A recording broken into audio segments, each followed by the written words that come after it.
Welcome to the question of the day. Today's question is from Thomas in West Virginia. And Thomas asks, I hear people talk about painting the picture. How do you paint the picture with customers? That is a great question. Great salespeople have a way of breaking down complex topics for customers to understand.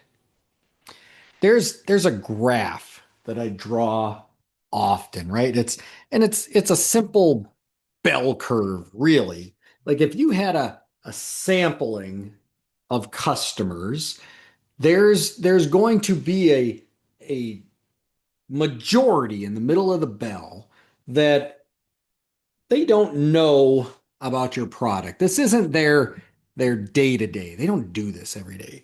And there's even a good chunk of those that don't care. Like they don't care. It's not their interest, right? If it was their interest, they'd probably know a lot more about it.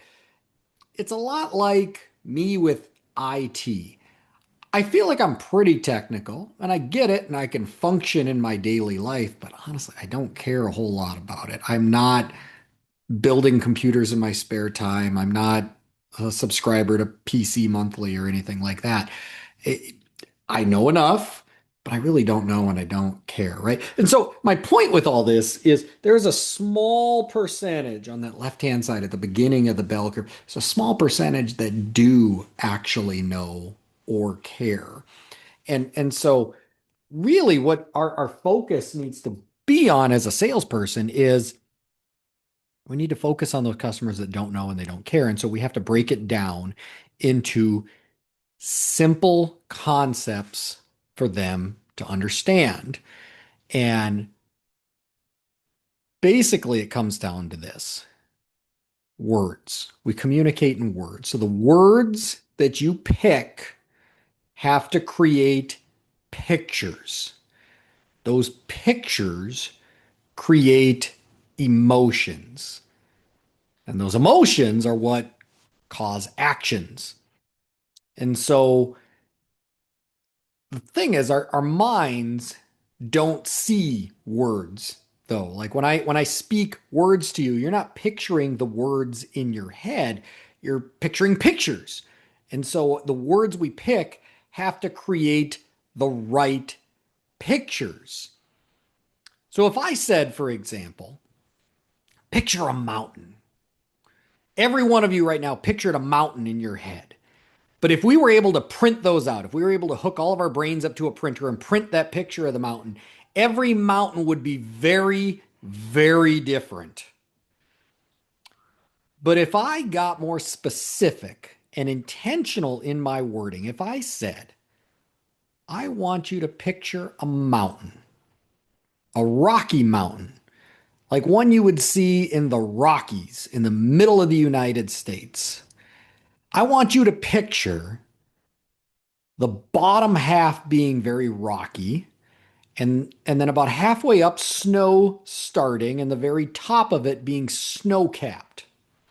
I want you to imagine a sun rising about halfway up between the mountain and the top of the picture on the left hand side of the picture. And it's casting light on the left side of the mountain, but casting a shadow on the right side of the mountain. And there's a timber line. There's trees going up about a third of the way on the rocky part on the bottom of that mountain. Now, as I'm describing this mountain here, and I'm being more intentional in my words, all those pictures that we had very different pictures in our head of mountains, they're starting to align. They're all starting to look very similar. Not exact, but much closer than if I said, just hey, picture a mountain. So the words that I'm creating are creating pictures in your head. And so in sales, we want to use our words to create pictures, which are going to create emotions. A really good way that salespeople do this is analogies. Having an analogy takes a complex topic, but compares it to something that the customer is more akin to seeing, they're more familiar with, right? So in sewer sales, for example, often there'll be a belly. And the best way to explain a belly to a customer, because remember, most people don't know and don't care. The best way to explain a belly is to create an analogy, right? So imagine your mainline sewer, it's designed to carry waste away. So it's all running downhill like a water slide. Okay, so everything goes smoothly down the water slide. It's designed to do that. But at the bottom of the water slide is a pool. And what happens when you hit the bottom of the water slide, the pool? You come to an abrupt stop because there's a body of water there. That's exactly what a belly is. That main line is designed to run downhill, but at some point, because of ground shifting or whatever, it starts to run uphill. So there's a belly where it's going downhill, now uphill, and that creates a pool in the main line. And so when waste is traveling down the main line, it hits that pool, and what happens? It stops. Usually the customer could answer that for you, right? Like they now get it and they're creating a picture in their head. They're creating pictures of a water slide and what happens when they were on a water slide and how they stopped abruptly. But now they can see that belly and why that's a bad thing to your main line. Because what happens if it stops? It starts to back up. And where does it back up to? The place that it came from. And that's where I don't want it. So creating those analogies, using those words to create pictures, creates emotions. In this case, that emotion is, I don't want to back it up into my house. Like, I don't want that, right? What are we going to, and that's what's going to create those actions. Now I'm going to take action on that because I don't want stuff flowing back into my house. Now, there are some things as a society that we all agree on. When we create these pictures in our head, we all have an emotion that's attached to that for the most part, right? Like there's certain ones that we just all agree on. Like if you're watching the news and you see something about a criminal that hurts a child, that all triggers emotion, right? Anger. Anger is the emotion that's triggered there. And so if you were to see a baby eating a lemon for the first time, a cute little baby, and that sour look it gets on it, we're going to laugh. It's going to cause laughter, and we're going to think that's really cute, right? So it's going to trigger that emotion. So maybe there's some specific outliers here, but for the most part, we're all going to have those reactions, those emotions, and that's going to cause a reaction.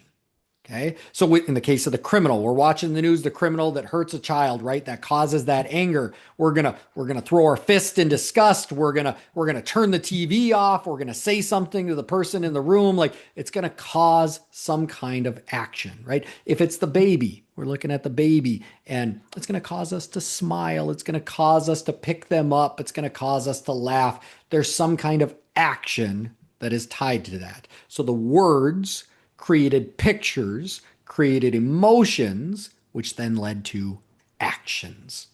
So what we want to do as salespeople is we want to pick words that create great visuals. Now, not every word has a visual, like the word don't. There's no picture that goes with that. So best example I have of this is when I was a freshman in high school, I played football. And this was a big deal. I was in high school now, all right? And so every year, the freshman football team would go back to the junior high, the eighth graders, and we would play a tune-up game at the beginning of the season. So a tune-up meant we were going to beat the tar out of the eighth graders and assert our dominance and give us this big confidence boost going into the beginning of the season. And so we went and we played. And I played running back, all right? So I was running the ball or I was going out for short little passes, okay? Now, here was the problem. 2 minutes left in the game. We're losing. We are down by 4 points to the eighth graders. This is not building confidence.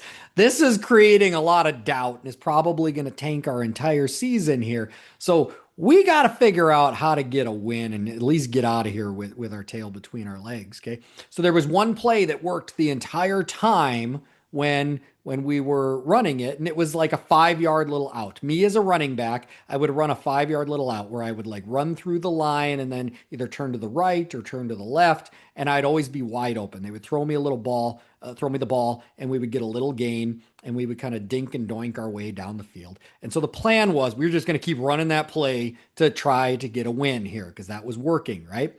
So now I know 2 minutes left. The ball's coming to me. I know the game is on my shoulders. And as I get into my stance and we're getting ready to snap the ball and run the play, I start thinking to myself, don't drop the ball. Those are the words I'm telling myself. I'm like mumbling this as I'm getting in my stance. Don't drop the ball. Don't drop the ball. Problem is, though, don't doesn't have a picture associated with it. So the picture that I was associating in my head were the other words, drop the ball. And so this picture is starting to form in my head as I'm saying this over and over, this picture of me dropping the ball. Well, then everything happens so fast. Quarterback says, hut, I run, I do my 5 yard little out. They throw me the ball. It hits me right in the hands, which is like the worst place for it to hit you is in the hands. Oh my goodness. And I dropped the ball. So now we come back to the huddle. The coach calls the play. We're going to run the play the other way, the exact same play. We're just going to run it the other way. So it's coming to me again. And so I get in my stance. And now I'm saying to myself, don't drop it again. Don't drop it again. But again, the words don't have a picture associated. Again, doesn't have a picture associated with it. Drop the ball has a picture associated with it. So quarterback says, hut, I go for a pass. I drop the ball again. I dropped 4 passes on that last drive. Hadn't dropped one up until that point. Dropped 4 passes on that drive. We lost the game to the 8th graders. And to make it sting just a little bit worse, my grandma, who lived all the way over in Washington, she came back to visit. This is the only game she ever saw me play was this game. And like a loving grandma after the game, my head is hanging low and she says, that was a good game, Christopher. Way to go. You did a great job. And I was like, oh, this is so much worse, right? But what happened in a negative sense for me was my words created pictures, created emotions, in this case, anxiety. And that anxiety kept building with everyone that I missed. And it created a reality, an action. It wasn't actually an action I took, but it created a reality. I mean, you could go so deep in this into just mindset. The words you feed yourself create the pictures in your head, creates the reality of the life you live. There's so many studies that go into that. But in this sense, I'm going to stick to sales, right? The words we are telling our customers create the pictures in their head, which are going to create emotions. In this case, buying emotions, because we all buy based on emotion. Nobody buys on logic. Very few people buy based solely on logic. We just justify with logic later. I'm in a men's group in my church, and we were talking recently, this father was buying an iPad for his 3-year-old son. And there's so many studies that go into like, you shouldn't give a 3-year-old an iPad and you should limit screen time. And some of us other fathers weighed in a little bit of, maybe you don't want to do that. And he began to justify all this, like, well, it does this and he learns this and these shows are great. Like, we justify with logic after the fact, right? But the words create pictures, create emotions, which is causing us to take actions. So in our sales process, the best example I see of this is in the installation video. So as a salesperson, you should do an installation video. Like your install team greatly benefits from that. That is very clear communication of here is the layout of the home and the scenario and what we're going to do. And I'm walking through every single thing we discussed with the customer. There is almost no room for error here to get this right if I do an installation video. So you should do an installation video for your install teams, right? But the real opportunity in the sense we're talking about is with the customer, okay? And so the best salespeople, what I see them do is they have their iPad and they hand it over to the customer and they say, hey, we're going to do an installation video here. I'm going to need you to film it because I can't really like selfie mode myself in here. Would you mind filming it for me? And then they always add in like, unless you want to be in it, to which the customers always respond, no, no, no, I don't want to be in it, right? So they're happy to just hold the iPad and hit the button and like follow you around, right? And now the key is now you're walking through the entire job. Okay. What's got to happen on the job, what you've discussed with the customer, the entire solution. And what's happening is, even though you're making this video for the installation team, the customer is the one you're talking to. And your words are creating pictures in their head. The pictures are making this tangible. They can see it now. And they start to feel it. They feel what's going to happen once the solution is installed here. And so that emotion is, I feel grateful. I feel satisfied. This person listened to me. I'm getting what I'm paying for here. Like that creates buying emotions, buying actions. I rode along with a salesperson in Wisconsin. And this was my second time visiting them. So the first time we went over a lot of processes. And now I'm there the second time visiting them, and we're riding out to a call. And the salesperson is telling me, yeah, Chris, I do everything exactly how you do it. And I'm not going to lie. I was kind of thinking to myself, like, yeah, we'll see. I hear that a lot, but I don't see it a lot. And so I'm thinking we'll see. And he did. He did exactly how I had taught him the year before. And in fact, when it came to the installation video, he did it. And even though I was there, he had the customer hold the iPad. He walked through the entire installation. And when he got to the end explaining it, he looked at her and he said, did I miss anything? And she goes, nope, sounds great. And she bought the biggest package without any questions, without any objections. She was completely bought in on that top package. Now, if you're a Nexstar member, you have access to this because I asked them after the ride along, I said, can I get a copy of that to share with other Nexstar members to show what a great installation video looks like? And they shared it with me. So if you're a Nexstar member, reach out to me. I can share that video with you so you can see what this looks like in action. Words equals pictures equals emotions, and those emotions lead to actions. That's today's question of the day. If you're enjoying question of the day, follow, share, and give a rating. Question of the day is on major streaming platforms. If you have a question, reach out to me either on social media or email. Both are going to be listed below in the show description. Let's get your questions answered. And if you're a Nexstar member, reach out to me. I will share that example with you. Or let's schedule your own call so that we can address your challenges one-on-one and get very specific to your situation. I'm Coach Chris. We will see you tomorrow.